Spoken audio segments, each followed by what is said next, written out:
Hey everybody, Jay Super Awesome here. I'd like to welcome you all to week number 16 of the Horror Man SlashBack Saturday Challenge. This week's slasher movie theme is Supernatural Slashers, and I will be giving my review for Knucklebones. Okay, so getting into the plot for this one. Roll the bones and say his name. You'll wish you didn't play the game. Nisa Avery and a group of friends discover an ancient dice game hidden behind a wall in an abandoned World War II factory.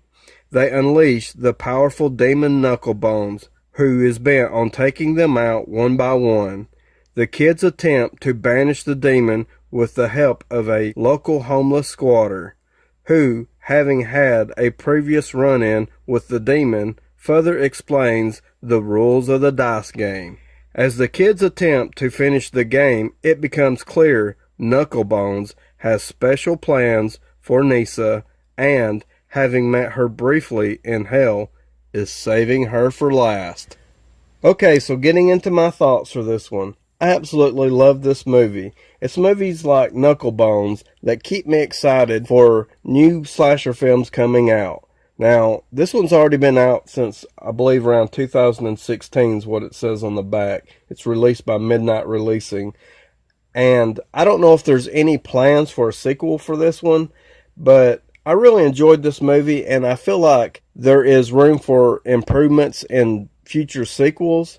I really love the character of Knucklebones. This movie is not a perfect film. It is a little bit cheesy with the one-liners and some of the dialogue with some of the characters in the movie, and it is a little bit low budget, but I actually did not mind the look of the film. I thought it looked perfectly fine for a slasher movie.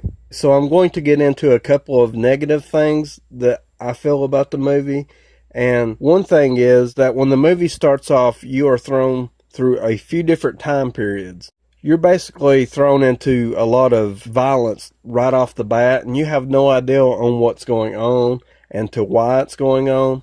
Now, to give the movie credit, it does sort itself out later on, and you do finally get to understand. But I could see where somebody putting this movie in for the first time can kind of be a little confused on what's going on in the beginning. The next thing that I wanted to talk about that I find to be a little bit negative about the movie is the Knucklebones character himself. Now, I really do love this character. I think he is an amazing villain and I absolutely love the character. But he is a speaking character.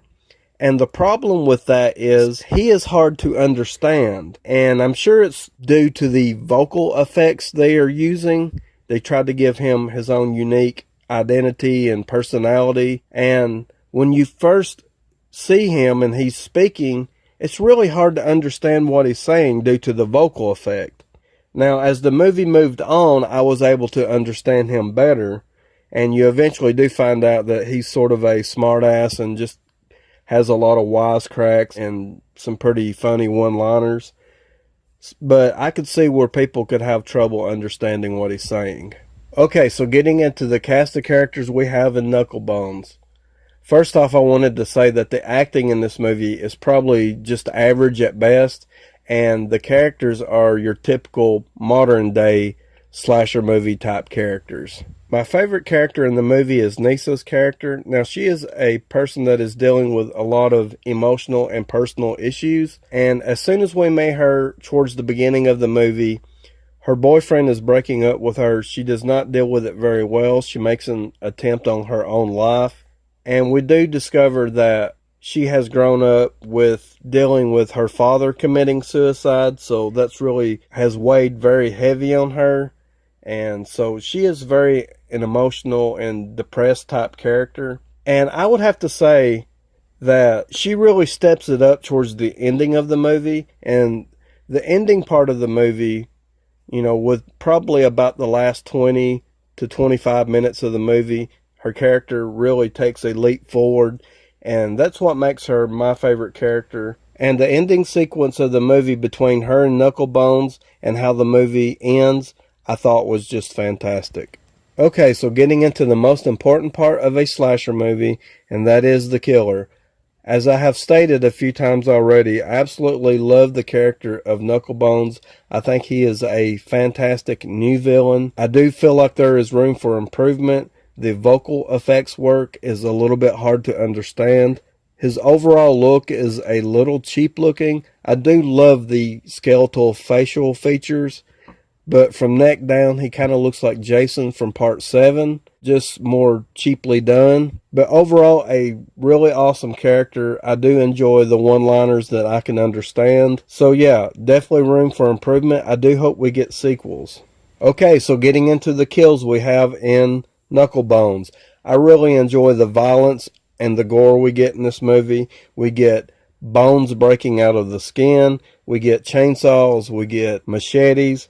So the violence and the gore is fantastic in this movie, and we get some really awesome kills. I'm not going to give any of them away. I feel like in terms of the violence and the gore, this makes this movie a must-see for slasher movie fans. So I'm going to be able to highly recommend this. I am going to give this one a 7.5 out of 10. I'm really hoping we get sequels for this. I really like the way this one ended. I like the setup with the characters. So, a 7.5 out of 10. Please like, comment, and subscribe below. Let me know if you have seen Knucklebones, or just let me know what you think about my video, and I would like to thank you for watching.